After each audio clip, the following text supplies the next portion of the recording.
Ninaitwa Maria Matui, nafanya kazi na shirika la Women Action Towards Economic Development, WATEC, na leo tumepata bahati ya kukutana na wenzetu wadau mbalimbali kutoka mashirika yasiyo ya kiserikali, lakini pia na wawakilishi mbalimbali kutoka idara na sekta za serikali ambazo wameweza kuwa na sisi.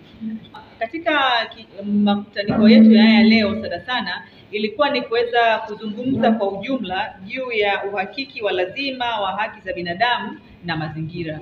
Kutokana na uongezefu wa maendeleo duniani kote na Tanzania haswa, kuna haki za msingi sana ambazo zinatakiwa kusimamiwa, kulindwa na kutetewa pia. Na tunatambua juhudi mbalimbali ambazo tayari zipo ndani ya nchi yetu, lakini pia hizi ni juhudi za wananchi wenyewe, mashirika yasiyo ya kiserikali, serikali yenyewe, lakini na hata upande wa wenzetu wa private sector. Ila ambacho bado tunajaribu na tunatamani kiweze kukiangazia na kinatokea ni jinsi gani hizi haki zinasimamiwa, hizi haki ambazo ziko tayari kimfumo na kimkakati zaidi, jinsi ambazo zinaweza kumfikia yule mlaji wa mwisho kwa sauti yake akiwa kama mlengwa muhusika. Na tunaangalia maeneo mbalimbali, tunaangalia maeneo ya madini, tunaangalia maeneo ya uvuvi, tunaangalia maeneo ya kilimo, tunaangalia maeneo ya utalii, tunaangalia maeneo ya mabadiliko ya tabia nchi, na jinsi gani haya maeneo yote kwa ujumla wake kabisa yanaathiri maisha yetu ya kila siku, lakini pia yanaboresha maisha yetu ya kila siku endapo tu hizi haki na misingi zinaweza kusimamiwa. Sasa hii ambayo tumeweza kuita kama ni sera ya uchechemuzi, tunajaribu kufikiria kwa pamoja. Katika hizi sera wenzetu wa European Union kwa Kiswahili chake wameweza kutengeneza hiyo sera ya kimkakati ambayo inaangazia haya masuala ya uhakiki wa lazima wa haki za binadamu na mazingira. Na sisi kama nchi tunakamata vipi hiyo momentum ambayo inatokea katika hizo nchi za mataifa ya Kiulaya ambayo yanaangazia sisi kama wananchi wengine katika nchi zetu usimamiaji wa hizi haki.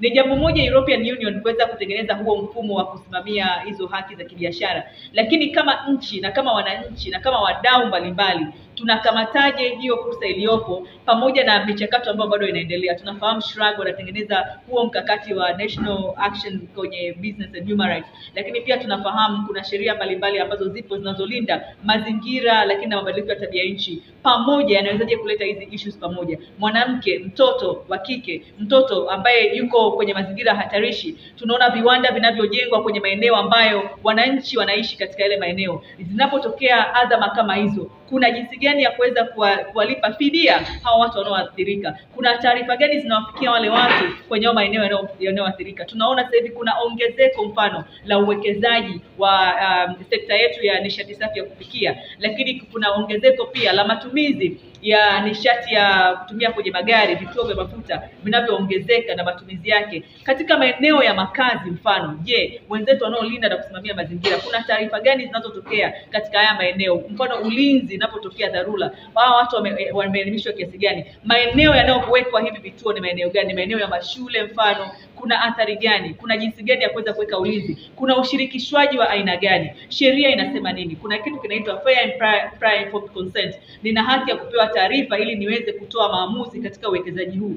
Je, katika hii haki ya kupata taarifa katika uwekezaji, unanilinda vipi mimi na sheria inanilinda vipi? Lakini mlaji wa mwisho analindwa vipi katika huo uwekezaji unaotokea ili uweze kumkwamua kiuchumi kiuhalisia na kuweza kumwekea ulinzi endelevu katika huo uchumi wake ambao uwekezaji unatokea katika hayo maeneo. Labda kwa kifupi sana tunatamani kuona inaendelea ikiwa ni muunganiko wa wadau mbalimbali, lakini tukiipa dhamana kubwa sana serikali yetu kuweza kuona usimamizi huo unatokea katika mazingira ya uwekezaji wa kibiashara na haki. Naitwa Adam Anthony, ni mkurugenzi wa haki na rasilimali. Leo tumekusanyika tukijadili masuala ya human rights due diligence ama makampuni kutakiwa kuweza kujidhatiti kufanya tafiti hasa kwenye biashara na uwekezaji wao kuhakikisha kwamba hakuna ukiukaji wa namna yoyote ile wa haki za binadamu. Na hii tumeangalia katika sekta mbalimbali ikiwemo sekta ya madini, lakini pia miundombinu na sekta zinginezo. Na kilichokuwa mezani leo ni sera ambayo inataka kuwe na mandatory human rights due diligence, lakini pia kuweza kufanya review ya sheria tulizonazo kwa Tanzania, lakini pia na sheria za kimataifa zikiwemo kwa mfano sheria za Umoja wa Mataifa ama United Nations Guiding Principles. Hizo zote tunaziangalia kwa muktadha wa kimataifa na kwa muktadha wa Tanzania, kuweza kuhakikisha ni kwa namna gani basi tunaziruisha ili kwenye human rights due diligence iwe rahisi kwa mwekezaji, usiwe na gharama kubwa ya kuweza comply, lakini pia kuwe na urahisi kwa vyombo husika vya serikali kuweza kuzitekeleza na kusimamia sheria hizo.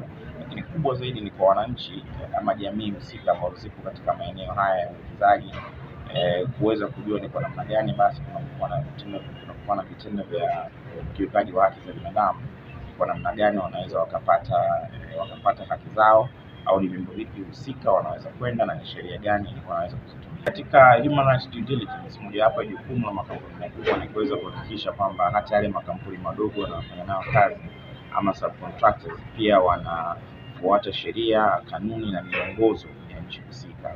Sasa kampuni kubwa kwa mfano inaweza ikafuata hizi sheria, lakini zile kampuni ndogo wakati mwingine zikawa ndio chanzo cha ukiukwaji wa haki za binadamu.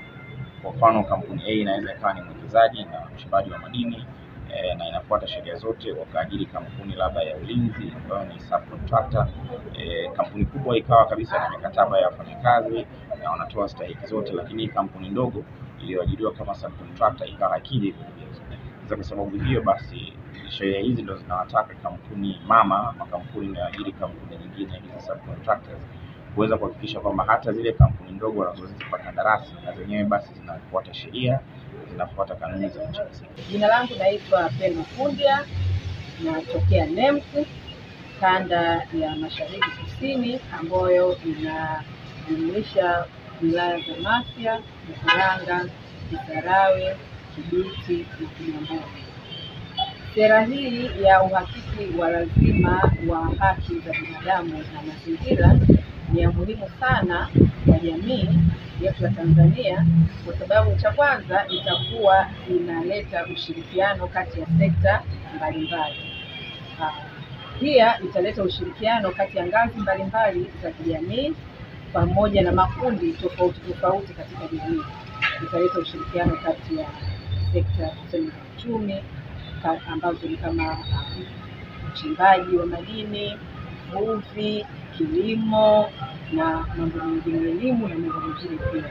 Naitwa Haruna Mustafa Matata, ni wakili wa serikali kutoka Wizara ya Katiba na Sheria, ambapo nimehudhuria leo kwenye semina hii hapa ambayo imeandaliwa na watu wote kwa ajili ya kuona mambo ya masuala ya haki za binadamu na mazingira. Katika kuwasilisha kwangu, Wizara ya Katiba na Sheria ina mpango ambao unaendelea nao pia wa utatuzi wa migogoro kwa njia mbadala kwa kutoa msaada wa kisheria, ambapo kampeni hii imeanza mwaka jana 2023 Aprili na inaendelea mpaka 2025 na itakuwa endelevu baada ya hapo, ambapo kwa tarehe ya jana imezinduliwa kwa upande wa Tanzania visiwani, na kwa sasa kampeni hii ipo inaendelea, na katika kila halmashauri, katika kila wilaya wapo vijana ambao wameajiriwa kwa ajili ya kutoa msaada wa kisheria katika dawati ambapo wanakaa katika ofisi za maendeleo ya jamii. Lakini pia wizara imeingia makubaliano na Tanganyika Law Society kwa maana ya chama cha mawakili Tanganyika kwa ajili ya kutoa mafunzo kwa mawakili wa kujitegemea ili waweze kwenda kutoa msaada wa kisheria kwa wananchi ambao wana uhitaji na hawana uwezo wa kugharamia msaada wa kisheria. Pamoja na hayo, msaada wa kisheria ambao unaweza kutolewa ni ushauri, uandaaji wa nyaraka na uwakilishi wa mahakamani, ambapo msaada huu au programu hii imepewa jina la Mama Samia Legal Aid na inawafikia wananchi wote katika mikoa yote ambayo imezinduliwa. Mpaka sasa tumezindua katika mikoa 23 ikiwepo Tanzania bara na visiwani, ambapo kwa Tanzania visiwani imezinduliwa jana. Kwa rai kwa wananchi ambao ni wachimbaji wadogo wenye leseni na hawana kipato, watafute namna bora ya kuweza kupata kipato ili waweze kuwa wachimbaji kwenye hizo leseni ambazo wanazimiliki, na wasiingie tamaa ya kufanya makubaliano na watu wengine au wawekezaji wengine bila kuwa na wanasheria na kuangalia mikataba ambayo itawalinda wao, maslahi yao pamoja na kipato chao. Kuna baadhi ya wananchi wameweza kuingia mikataba ya kimdomo na watu ambao wanawapa fedha, wao wana leseni, wale wanatoa fedha kwa ajili ya uendeshaji, lakini muda ukifika wa jambo hili linapoweza kupata mgogoro, wanajikuta wanakuwa kwenye matatizo sana. Kwa rai yangu ni kwamba hawa wananchi ambao ni Watanzania na wana leseni za uchimbaji mdogo katika maeneo ya kama Geita na leseni zinginezo, wawe wanatafuta wanasheria na kupewa huduma za uandaji wa mikataba na usimamizi wa mikataba yao kwa ujumla.